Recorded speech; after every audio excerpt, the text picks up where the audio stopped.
Tak kandani ya Rek ya. Mojopahit itu hancur karena 3 hal.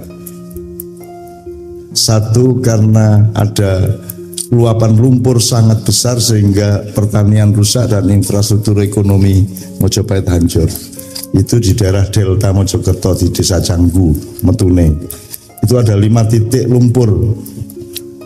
Dari laporan satelit Rusia ada 5 titik lumpur di daerah Gresik, Tuban, Krian, Mojokerto dan Sidoarjo. Itu bencana pertama yang membuat Mojopahit lemah. Yang kedua, pertentangan antara para priagung dan para bangsawan sendiri yang royokan kekuasaan.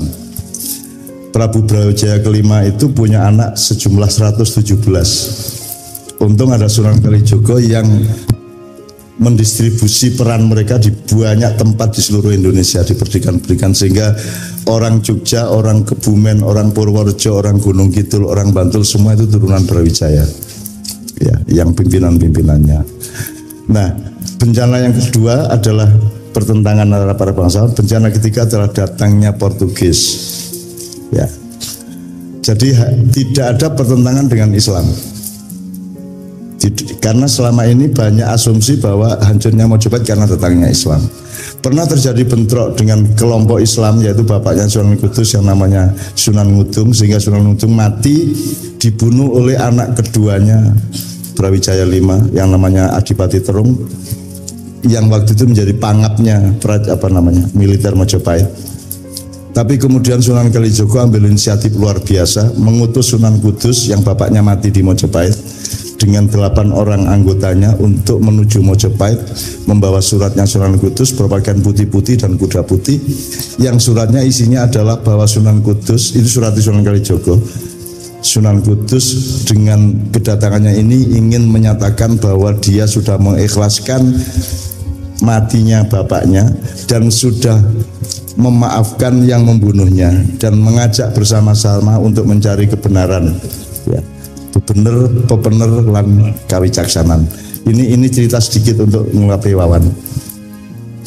Kemudian akhirnya terjadi bedol negoro, terjadi perpindahan besar-besaran karena memang ada lumpur yang luar biasa, sehingga kemudian berdirilah kerajaan di Gelagah Putih yang namanya Demak Bintoro, dan itu seluruhnya yang menjadi political operatornya adalah Sunan Kalijogo. Nah, kemudian Mojopahit menjadi semacam provinsi yang menjadi gubernurnya waktu itu seorang Cina yang namanya Nyulaiwa. Nyulaiwa ini mati karena tidak bisa membangun kembali Mojopahit sebagaimana yang dicita-citakan oleh rakyatnya yang lama, sehingga dia ditawur sehingga mati dewe. Dan hancurnya Mojopahit sampai hilang istananya itu diserbu oleh Girindrawardana dari Kediri. Nah, Girindrawardana Kediri tidak pernah menjadi bagian dari Mojopahit. Apa sebabnya? Mergo ndek mburine ana Tulungagung. Ngono lho rek. Iki dolek ana. Aku iki mek ngene iki mek ketok ngono tok. Aku gak ero temenan. Nek salah-salahno nek anjen kon duwe data, nek gak duwe data percaya. Lah ngono sih. Yang ngono rek. Mergo ana Tulungagung ndek mburine. Tulungagung iki kedung di mana seluruh bangsa Jawa harus belajar. Kedung itu kan tempat wingit, tempat di mana pantulan cahaya dari langit itu ada di situ. Kita harus belajar ke sini. Kediri itu kan kue balio nang awakmu dewe. Jadi Kediri tidak pernah ikut Mojopahit karena dia menjadi semacam oposan sejarah, bahwa Mojopahit sekuasa-kuasanya tetap harus, jangan sampai keteladuk, jangan sampai adigang adikung adikuno, tetap harus balik nang awakmu dewe. Jadi dia penjaga gawangnya Pulau Jawa, dan tidak mampu Kediri menjadi penjaga gawangnya secara politik kalau tidak ada kekuatan kebatinan di Tulungagung. Ngono rek. Lah kon saiki lho lolo iku gak cocok ya. Jadi dolek ono temenan rek iki temenan. Saya menembus Tulungagung itu tidak mudah juga gitu loh. Bahwa kudu kompromi, kudu nyang-nyangan, kudu segala macam. Itu ya teman-teman sekalian ya.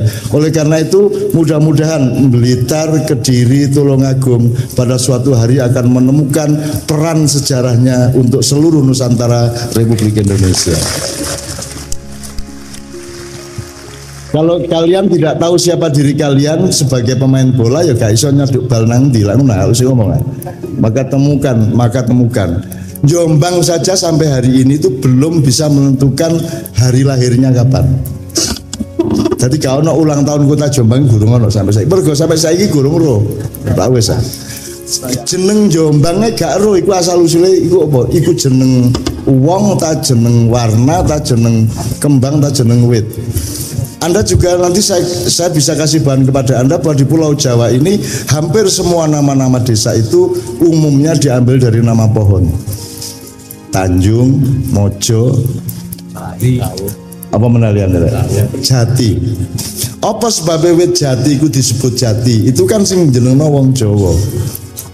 Mulanya disebut jati mergo dhek sing paling idek karo jati ning urip yaitu keabadian. Sing paling awet, sing paling kuat itu wit sing kemudian disebut jati.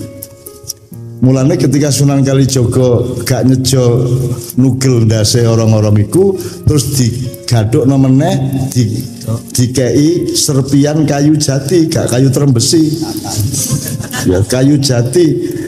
Kemudian menjadi simbolis menilai bahwa nek awakmu kepingin ke diri, kepingin kembali kepada keabadian mau sejati, jangan sampai otakmu nalarmu dengan hatimu berpisah, harus bekerja sama terus menerus. Mulane gulumu ojo tugel, kudu disambung nganggo kesejatian hidup, yaitu serpian kayu jati tadi. Wajar Jawa top jane. Cuman karena dibikin tidak percaya diri oleh negara barat, kamu dibikin tidak percaya kepada Jawa, kamu dibikin tidak bangga dengan Jawa, ya. Kamu lebih bangga menjadi orang barat. Saiki ditambah meneh lebih bangga jadi wong Arab. Cik kait berangkat umroh wis nganggo pakaiane Abu Jahal. Kait nang Juandai lho. Wis nganggo pakaian Abu Jahal. Rumahsamu sing koyo ngono iku Nabi Muhammad tok. Abu Jahal pakaiane ya ngono iku padha ae. Dadi aja merasa terus kon luwih muslim timbangane wong sing kaosan kaya arek-arek iki hanya karena kamu pakai gamis dan serban. Gitu loh. Aku seneng aku nang ndelok wong pakaian ngono iku ya Allah Abu Jahal kae ngono. Lah ya apa wong itu masalah etnik pakaian aja di Arab iku yang ngono iku mosok dadi misalnya pakai celana cingkrang nyun sewu ya Didik ya. Itu kan ngene lho rek. Asal usule Kanjeng. Jadi di Arab iku nek lah padang pasir, debu dan seterusnya. Semakin kaya orang di sana semakin landung, ngerti landung. Semakin berumbai-rumbai pakaiannya. Kayak saiki nek Lady Di biyen lah roke itu sampai disueret nih ya. Jadi pakaian yang ngelember sampai lemah itu kan lambang dari kekayaan. Nah Kanjeng Nabi kondo ojo sombong asli ngono iku. Tapi bahasane pakaianmu ojo sampai lengser lemah, nek iso cukup ndukure apa iki mata kaki ngono lho. Jadi itu sebenarnya kalau bahasa simboliknya ojo umum, ojo pamer, ojo sombong ngono lho. Kayak nek bahasa Indonesia apa kalau unjuk gigi kon? Unjuk gigi itu maksudnya apa? Wah ini tokoh nasional sedang unjuk gigi. Apa maksudnya ini? Ya kak, unjuk gigi itu artinya menunjukkan kehebatannya, kan gitu. Ojo terus ditangkap letterlek bahwa itu unjuk gigi terus. Yo lah, iki nek ngene iki lak wong Madura. Nang toko emas takon kabeh ini berapa? Maksudnya katanya dudono ali-ali ini sampai gini. Dijawab kalau ini ternyata kabeh ono ali-ali nih. Kalau ini kuwabe ono ali-ali nih. Terus kalau yang ini untung ditudono kabeh. Wes akhirnya jadi gak niat tuku mek niat mamerno karo wong sing dodol iku mana ada duwe mas sembarang sing terakhir. Kalau ini berapa? Klinting. Ki Madura sing tanggung jawab Pak Musamil. Jadi tenang, jadi makanya jangan melebihi mata kaki, maksudnya ojo sombong, gak kok terus koncelonoan saene. Mas yo celana sakniki ya apik-apik gak masalah wong kon kulot kok ya. Gak masalah juga asal jangan mengartikannya secara berbeda. Kalau itu karena cintamu kepada Rasulullah ya tetap apik toh. Kon persis kayak Rasulullah. Apik juga. Cuman ojo nyalahno wong sing gak ngono lho. Sing garai angel iku nyalahno iki. Mergo kon gak cingkrang kok mlebu masjidnya dipel mari sembahyang kan. Nggih ta mboten.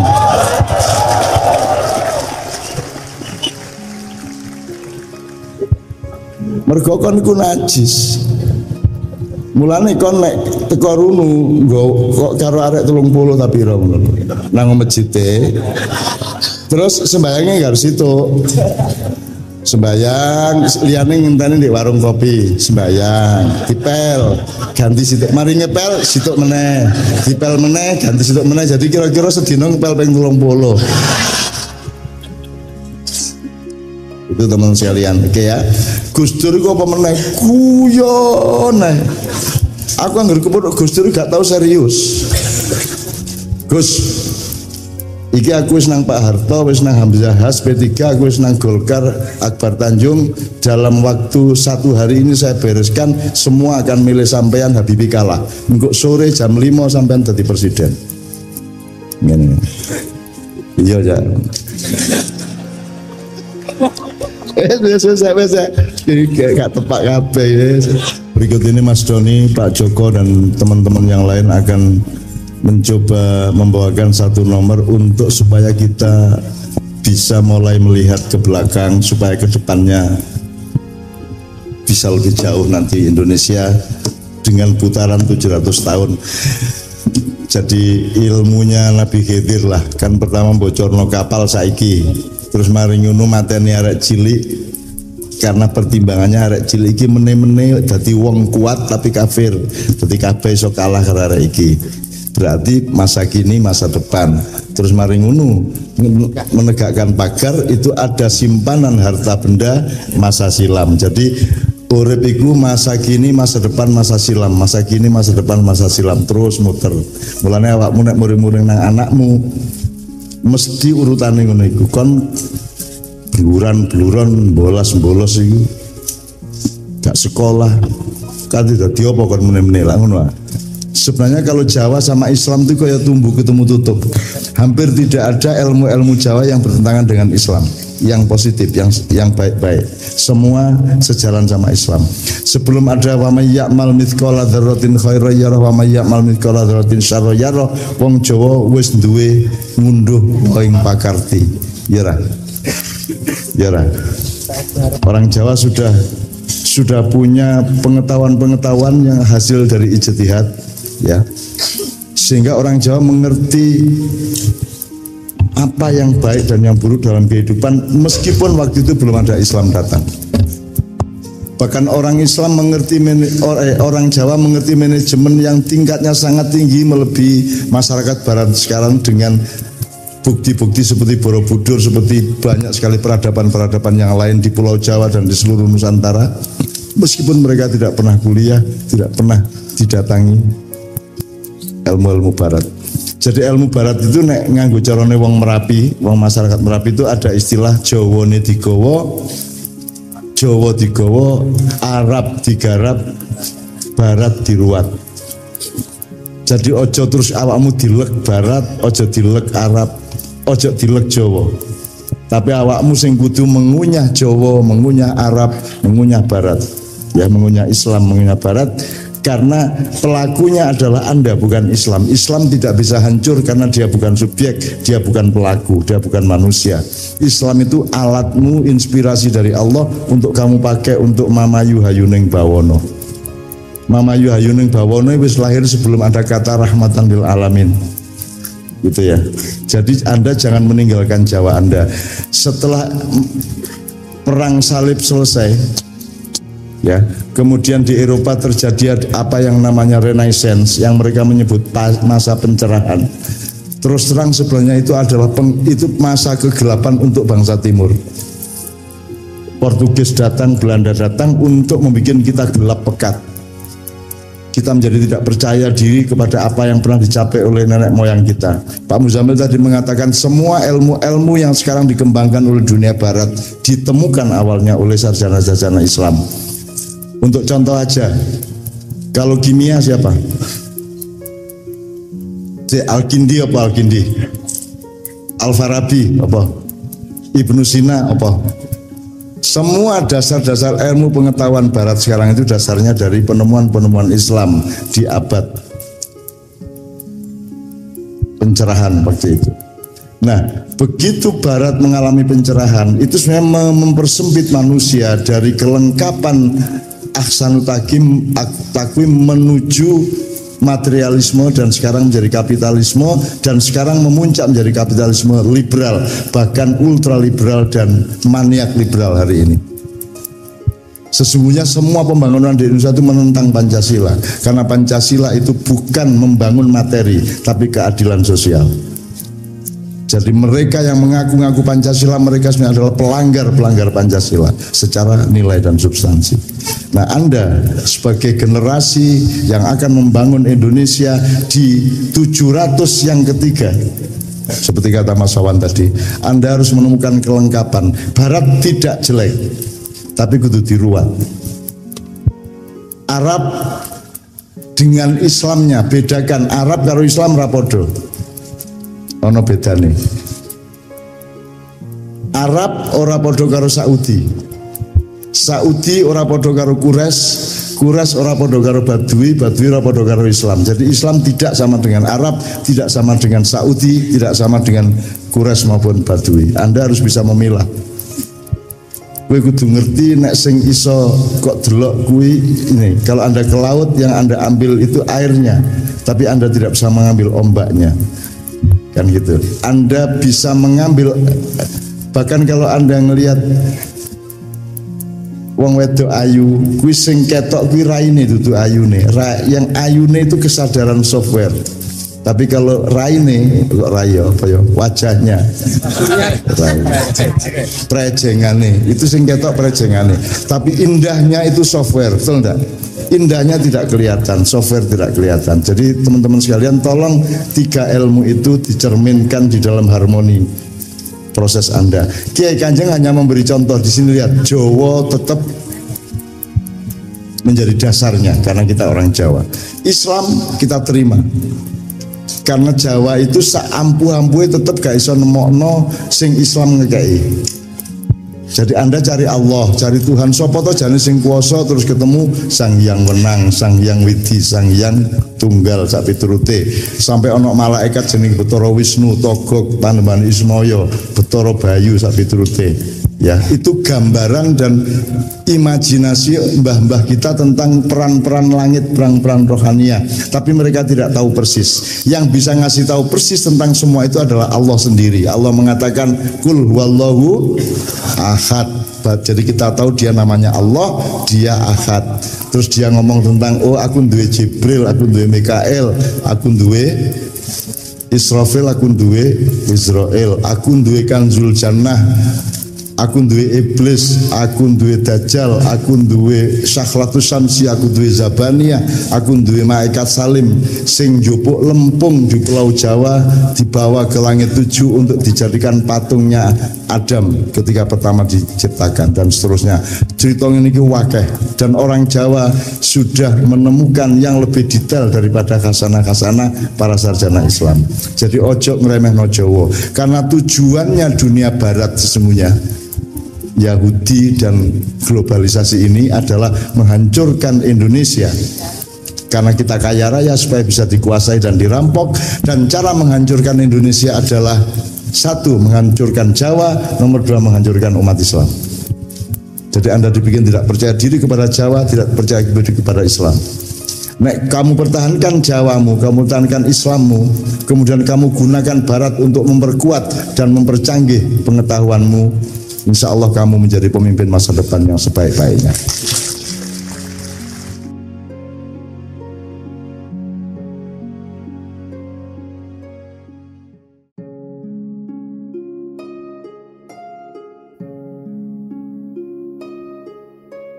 Assalamualaikum warahmatullahi wabarakatuh.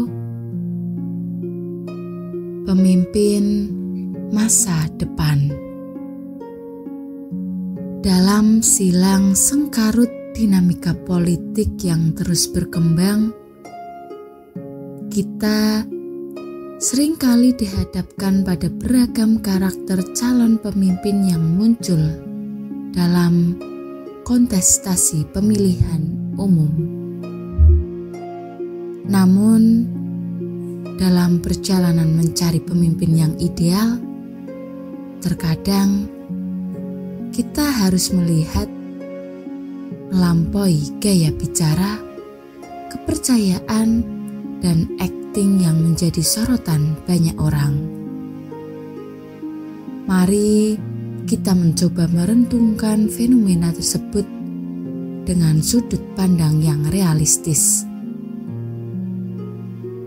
Menghadapi keterbatasan yang mungkin ada dalam proses pemilihan umum, salah satu ciri calon pemimpin adalah keahliannya dalam berbicara. Beberapa calon terlihat begitu senang berbicara, bahkan sampai pada tingkat kecerewetan yang kadang-kadang membuat kita tidak terkesima, tetapi malah muak. Namun, kita perlu bertanya, apakah seni berbicara ini mencerminkan substansi dan visi yang jelas untuk memimpin? Terkadang, kita terbawa oleh pesona retorika tanpa benar-benar menilai kemampuan calon dalam merumuskan kebijakan yang konkret. Terkadang ada calon pemimpin yang lebih memilih untuk mempercayai ritual atau kebiasaan tertentu, seperti joget-joget sebagai bagian dari strategi untuk mendapatkan dukungan publik. Meskipun terdengar tidak lazim, fenomena ini menjadi cerminan dari realitas politik yang terkadang lebih menonjolkan unsur badut hiburan daripada substansi pemimpin. Pertanyaannya, apakah joget-joget dan dijadikan patokan dalam menilai kemampuan seseorang dalam memimpin suatu negara? Di sisi lain, ada calon pemimpin yang tampil layaknya seorang motivator. Gaya dan akting mereka memilukan, malah membuat kita tidak terhanyut dalam pesona mereka tanpa melihat substansi kebijakan yang diusung. Ini menimbulkan pertanyaan kritis, apakah seorang pemimpin seharusnya lebih fokus pada pencitraan atau pada kemampuan nyata untuk mengelola suatu negara? Namun, di tengah-tengah pilihan yang sulit ini, kita tidak boleh melupakan kenyataan bahwa sejarah pemilihan umum di negara kita tidak selalu menghasilkan perubahan besar. Kita tidak boleh melupakan kenyataan bahwa sejarah pemilihan umum di negara kita tidak selalu menghasilkan perubahan besar. Dalam setengah abad terakhir, kita melihat bahwa pesta politik mungkin berubah, tetapi esensi kebijakan dan dampak signifikan pada tatanan masyarakat seringkali tidak sepenuhnya terwujud. Rasa pesimisme muncul ketika kita menyadari bahwa perubahan besar mungkin tidak akan segera terjadi, bahkan dalam waktu dekat ini. Dengan mempertimbangkan berbagai karakteristik calon pemimpin, muncul pertanyaan, apa yang seharusnya menjadi fokus kita dalam memilih pemimpin? Mungkin di tengah keterbatasan dan kompleksitas politik, kita perlu kembali fokus pada hal-hal nyata, misalnya bagaimana calon mengelola isu-isu penting seperti urusan pangan, ketidakadilan ekonomi, pendidikan, kebudayaan, kesehatan, dan lingkungan. Kita perlu melihat lebih jauh dari sekedar gaya bicara dan penampilan visual. Sebagai rakyat, kita dihadapkan pada tugas yang tidak selalu mudah dalam memilih calon pemimpin. Meskipun fenomena yang mencolok dapat memikat perhatian kita tidak boleh lupa untuk kembali fokus pada substansi dan realitas kebijakan yang diusung. Dalam menyikapi keterbatasan politik dan mungkin ketidakpastian perubahan besar, kita perlu menjaga ketajaman pandangan dan mengambil keputusan yang lebih bijak untuk masa depan kita bersama. Berdasarkan Quran Surat Al-Harj ayat 22 dan 23, Mbah Nun pernah menulis tulisan berjudul Pemimpin yang Takabur. Ada satu hal tentang kepemimpinan yang selama ini dapat dari berbagai forum ma'iyahan dan interaksi sebagai jamaah ma'iyah yang terasa bedanya dengan teori-teori dan literatur tentang kepemimpinan. Kepemimpinan layaknya anggota tubuh. Ada anggota tubuh yang lunak, ada yang keras, ada yang di tengah-tengahnya. Demikianlah, Mbah Nun tidak memisahkan atau membedakan. Ada saatnya bertindak radikal, ada saat berkompromi, ada pula aktunya mendelegasikan. Tetapi semuanya terbalut dalam konsep kasih sayang Rahman Rahim. Ada waktu dan situasi yang tepat untuk bertindak. Katakanlah seperti Hitler misalnya. Namun ada pula karakter Mahatma Gandhi yang muncul jika memang situasi membutuhkan karakter pemimpin yang demikian. Hitler tentu contoh pemimpin yang buruk, tetapi satu hal dalam konteks kepemimpinan yang dapat dipetik intinya adalah seperti yang Mbah Nun pernah sampaikan, bahwa tidak ada yang buruk kecuali sesuatu itu berada pada waktu, tempat, dan atmosfer yang tidak pas atau tidak tepat. Teori kepemimpinan yang diangkat Mbah Nun dari Quran Surat Al-Harj ayat 22 dan 23 menurut kami cocok diterapkan dimanapun, meskipun kami belum menganalisis lebih lanjut tentang hal tersebut dengan wawancara atau brainstorming dengan katakanlah pemimpin di suatu organisasi. Untuk mengimplementasikan konsep kepemimpinan berdasarkan Quran tersebut, menurut kami ya tinggal dilakukan atau diterapkan sambil terus-menerus melakukan persambungan ke langit biar tidak keluar jalur. Berikut sedikit yang kami pahami tentang konsep kepemimpinan Mbah Nun berdasarkan Quran Surat Al-Harj ayat 22 dan 23. Yang paling adalah kesadaran bahwa semua yang dilakukan pemimpin hendaknya berada dalam bingkai Rahman Rahim. Tindakan apapun yang dilakukan seorang pemimpin harus dalam bingkai Rahman Rahim. Kemudian, pemimpin harus mengetahui apapun yang terjadi di organisasinya. Dia harus update mengenai kondisi internal serta eksternal organisasi, sehingga tidak ada yang gaib baginya. Dua hal ini saja menurut Mbah Nun sudah cukup memadai untuk menjadikan seseorang sebagai pemimpin atau malik.